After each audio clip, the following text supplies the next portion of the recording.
घटना चक्र में आपका बहुत बहुत स्वागत है। सबसे पहले आज का agenda. High power US delegation ने मोदी से की मुलाकात, अमेरिका आने का दिया न्योता। बड़ा सवाल, क्या मोदी को वीजा देगा अमेरिका? कैमरों के सामने छलके संजू के आंसू, कहा माफी की नहीं करेंगे दरख्वास्त, काटजू का ऐलान जारी रखेंगे प्रयास। डरबन में प्रधानमंत्री मनमोहन सिंह की चीन के नए राष्ट्रपति शी जिनपिंग से पहली मुलाकात, ब्रह्मपुत्र मुद्दे से शुरू हुई बात। और सबसे पहले हम बात करते हैं नरेंद्र मोदी को अमेरिकी सरकार ने वीजा देने से पहले मना कर दिया और अब एक हाई पावर एक दल जिसमें कि वहाँ के सांसद भी और वहाँ के जो उद्योगपति है वो भी आते हैं, नरेंद्र मोदी से मिलते हैं, उनकी तारीफ करते हैं और पूरी की पूरी जो नरेंद्र मोदी के मॉडल ऑफ जो डेवलपमेंट है उनका, जिसको कहते हैं कि मोदी मॉडल ऑफ डेवलपमेंट, उसकी उन्होंने तारीफ भी की। कुछ दिन पहले ही अमेरिकन सरकार के तरफ से जो संदेश संकेत दिए गए कि मोदी के प्रति जो वीजा देने की बात है उसमें कोई बदलाव नहीं है। लेकिन अब ये डेलीगेशन जब मोदी से मिलता है और उन्हें अमेरिका आने का न्योता देता है तो सवाल खड़ा होता है कि क्या बदल गया और क्या क्या बदल गया, और अगर ये बदल गया तो क्यों बदल गया। अचानक अमेरिका की नीति में ऐसे बदलाव की तरफ संकेत देखेंगे। हमारे साथ हैं वरिष्ठ पत्रकार है पुष्पेंद्र कुलश्रेष्ठ। पुष्पेंद्र, क्या खास बात है जो आप अमेरिका की तरफ से देखें और हिंदुस्तान को देखें और मोदी को लेकर जो अमेरिकी सोच में बदलाव है, ये उसकी शुरुआत है ये, या आप मानते हैं कि सरकार अलग है, वहाँ पे जो डेलीगेशन है जिसमें सांसद भी हैं वहाँ के रिपब्लिकन पार्टी के? देखिए, यूएस की जो फॉरेन पॉलिसी है वो मैं समझता हूँ कि उसमें उनका अपना हित और पूरी दुनिया में उनके सिलसिले में कहाँ कहाँ कौन कौन लोग नाराज़ हैं, उनको कब अपीज़ करना है, कब उनको छोड़ देना है, कब ह्यूमन राइट वायलेशंस का मुद्दा बहुत बड़ा बनाना है, कब किसी देश के अंदर ह्यूमन राइट वायलेशन की बात नहीं करनी, ये तमाम सारी चीज़ें अमेरिकी पॉलिसी का हिस्सा हैं। अमेरिका ने जिस वक्त ये मुद्दा बनाया कि 2002 के दंगों के बाद मोदी को एक तरीके से कहा गया कि ह्यूमन राइट वायलेशन हुए हैं,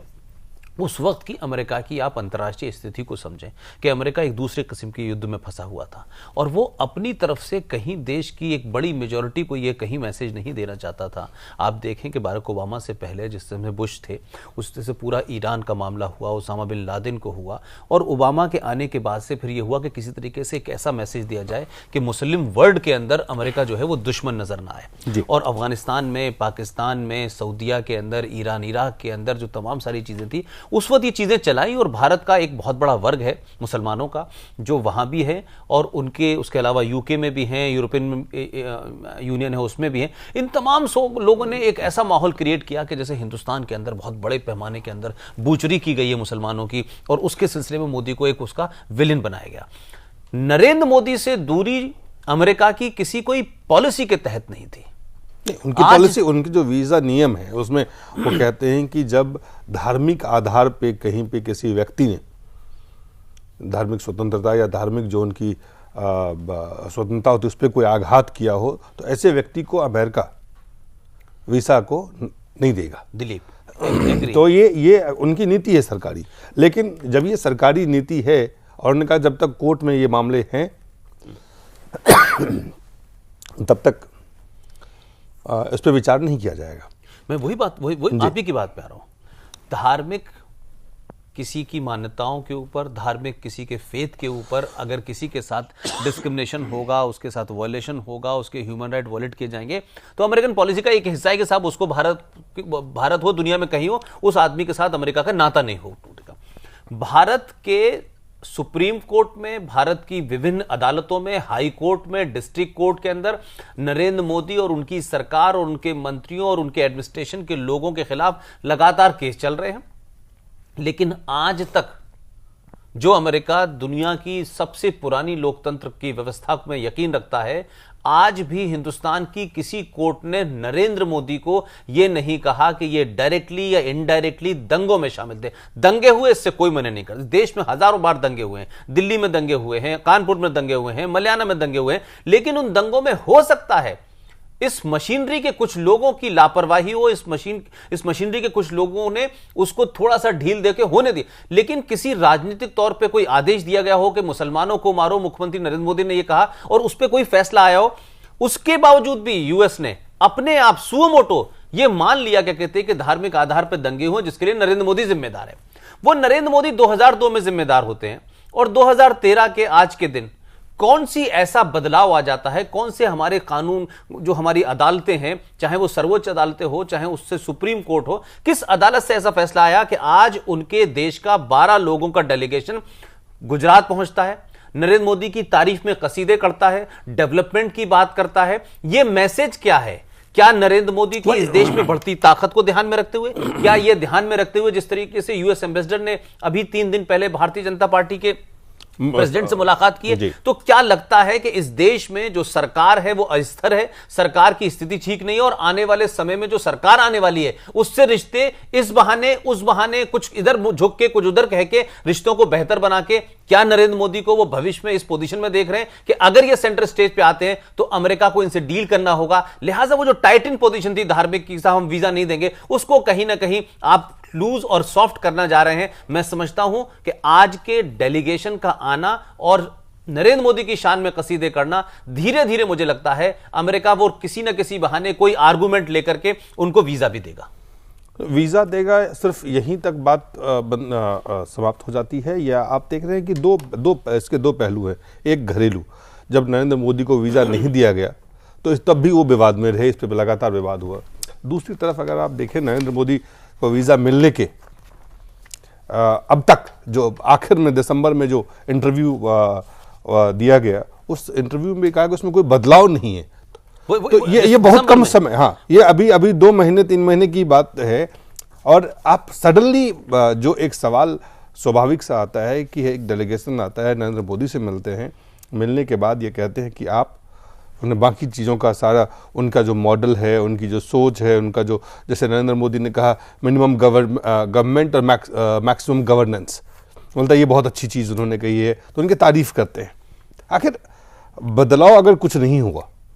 तो ये यूएस के सोच में बदलाव के पीछे कोई मकसद है। आप कहते हैं कि आने वाली सरकारें को लेके एक मकसद हो सकता है कि जो चीज़ जो आज की सरकारें हैं वो कमज़ोर है, आज की जो केंद्र की सरकार है वो कमज़ोर है, या कमज़ोर हो सकता है, या वो नहीं आ सकते हैं, इसलिए वो अपनी एक रास्ता ढूंढ रहा है कि आने वाले समय में हम कैसे उनसे डील करें। यहाँ तक सीमित रहता है ये? नहीं, मैं समझता हूँ कि देखिए, आप इस बात को ज़रूर माने कि हमारे देश को, ख़ासतौर से हिंदुस्तान को, पाकिस्तान को, या जितने भी थर्ड वर्ल्ड नेशन हैं, अमेरिकन फॉरेन पॉलिसी में आप देखें कि वहाँ उनके डिपार्टमेंट में बाकायदा एक सेक्रेटरी इसी काम के लिए होता है कि ये पाकिस्तान अफेयर देखेंगे, ये भारत के अफेयर देखेंगे, और हमारे देश में घरेलू जो चीज़ें होती हैं, चाहे वो दंगे हों, चाहे हमारे देश के अंदर कोई मूवमेंट चला हो, चाहे भ्रष्टाचार का मूवमेंट चला हो, या FDI का मामला हो, अमेरिकन सरकार और अमेरिका की जो पॉलिसी प्लानर हैं, उनकी जो खुफिया एजेंसी है, वो तमाम चीज की रिपोर्ट हमसे बेहतर और हमसे ज्यादा विस्तार से जानती है। आप दिसंबर का माहौल देखें और आज का माहौल देखें, अमेरिका में कोई भी घटना ऐसी नहीं होती कि वो घटना होगी 6 महीने बाद, उसके बाद वो हर चीज को सेकंड में उसको कमेंट करते हैं। दिसंबर की पोजीशन को देखें और आज मार्च की पोजीशन को देख करके, आज स्थिति केंद्र की सरकार की यह है कि आप दिसंबर में जो सरकार मजबूत नजर आ रही थी, सर्वाइविंग करती नजर आ रही थी, आज सरकार एक सत्र पूरा कर चुकी है, उसके इंटरनल पार्टनर डीएमके ने सरकार का साथ छोड़ दिया है, मुलायम सिंह लगातार वाक युद्ध में है। यह खबर हमारे घरेलू राजनीति का हिस्सा हो सकती है, लेकिन मैं नहीं मान सकता कि अमेरिकन जो फॉरेन पॉलिसी के प्लानर लोग हैं, जो उनकी खुफिया एजेंसी है, इसका आगे वाले दिनों में कितना स्ट्रांग इंपैक्ट पड़ने वाला है। इससे घरेलू स्थिति में कांग्रेस की स्थिति कहां होगी? देखिए, जो अभिनेत्री समान आजमी ने कहा है कि यदि नरेंद्र मोदी प्रधानमंत्री बने तो पूरी दुनिया में देश की छवि खराब होगी। उन्होंने कहा जिस नेता को अमेरिका प्रवेश नहीं करने दिया हो वह नेता प्रधानमंत्री बने तो दुनिया में अच्छा मैसेज नहीं जाएगा। तो कहीं ना कहीं नरेंद्र मोदी एक ऐसे व्यक्ति बन गए हैं जिनके हर चीज़ पे विवाद होता है उनसे। तो घरेलू और अंतर्राष्ट्रीय देखिए, मैं आपकी बात को समझ पा रहा हूं कि नरेंद्र मोदी का घर में उनसे 12 यूएस कांग्रेस के लोग मिलने आए तो खबर बनती है, उनसे ईयू के लोग मिलने आए तो खबर बनती है, उससे यूके का एम्बेसडर मिलने आए तो खबर बनती है, वो दिल्ली में आते हैं, उनके आने का क्या प्रोग्राम है ये भी। लेकिन मेरा एक सवाल है शबाना आजमी से, किस इस देश के मुसलमानों को और इस देश से बाहर रहने वाले मुसलमानों से तो मेरा कोई डायरेक्ट नहीं कोई अपील है, इस देश में जो मुसलमान हैं वो बड़े सेलेक्टिव होकर क्यों बात करते हैं? अगर अमेरिका उन्हें इतना प्यारा लग रहा है कि नरेंद्र मोदी को वीजा न देने पे अमेरिका बहुत ह्यूमन राइट्स की बात करता है और बड़ा दुनिया में अच्छा मुल्क है, फिर ये मुसलमान जब मोदी से हट करके पाकिस्तान के अंदर, अफगानिस्तान के अंदर, कुवैत के अंदर, इराक के अंदर, ईरान के अंदर जिस किस्म की कार्रवाइयां कर रहा है, पूरे पूरे मुल्क उसने बर्बाद कर दिए, नस्लें बर्बाद कर दी, इराक के अंदर पूरी की पूरी सभ्यता उसने बर्बाद कर दी, तब ये मुसलमानों को अमेरिका बहुत बुरा लगता है। लेकिन अमेरिका ने नरेंद्र मोदी, जो कि यहां के मुसलमानों को लगता है कि वो बहुत बड़ा कातिल है और जो तमाम सारे लोग जो दूसरे कातिल हैं वो सेकुलर लगते हैं, तो शबाना आजमी से मेरा सवाल यह है कि आप अमेरिका के बारे में सिर्फ नरेंद्र मोदी के वीजा न देने से अमेरिका को बहुत जो है आप इस तरीके का उसे प्रमाण न दें कि वो दुनिया का बहुत अच्छा देश है। देखिए, क्योंकि उसने नरेंद्र मोदी को वीजा नहीं दिया तो बहुत अच्छा है, लेकिन एक पूरे मुल्क को, इराक को, ईरान को, कुवैत को, सबको उसने खत्म कर दिया। लेकिन वहां मुसलमानों की कुछ और नीति होती है, यहां मुसलमानों की कुछ और नीति होती है। मेरा कहना है कि नरेंद्र मोदी बनेंगे कल या नहीं बनेंगे यह भविष्य की बात है, मैं कोई भविष्यवक्ता नहीं हूं, लेकिन नरेंद्र मोदी अगर केंद्र में आते हैं या नहीं आते हैं ये शबाना आजमी नहीं तय करेंगी कि पूरी दुनिया में छवि क्या जाएगी। मैं समझता हूं कि नरेंद्र मोदी के सिलसिले में इस देश के मुसलमानों ने, इस देश के ह्यूमन राइट जितने भी लोग हैं, इन लोग एक्टिविस्टों ने नरेंद्र मोदी को लेकर के अमेरिका में, लंदन में, ईरान में, तुरान में, जहां जहां डिमॉन्स्ट्रेशन किए, इन्होंने देश की छवि को, ये नरेंद्र मोदी का मामला इंटरनल था, आप यहां उनके खिलाफ घेराव करते, यहां आप डिमॉन्स्ट्रेशन करते, यहां ये आप खुद छवि ले जा रहे हैं अपने बाहर। अगर आप ऐसा करेंगे तो इसके अलावा जो और मुसलमानों के कातिल हैं इस मुल्क के अंदर, जो इस मुल्क के अंदर बहुत से हिंदुओं के भी कातिल हैं, क्या उनके खिलाफ भी आप ऐसा करेंगे? ये दोहरी नीति जो है इस देश में शबाना आजमी टाइप के लोगों की गलत है। चलिए एक छोटा सा ब्रेक लेंगे, ब्रेक के बाद जल्द वापस लौटते हैं।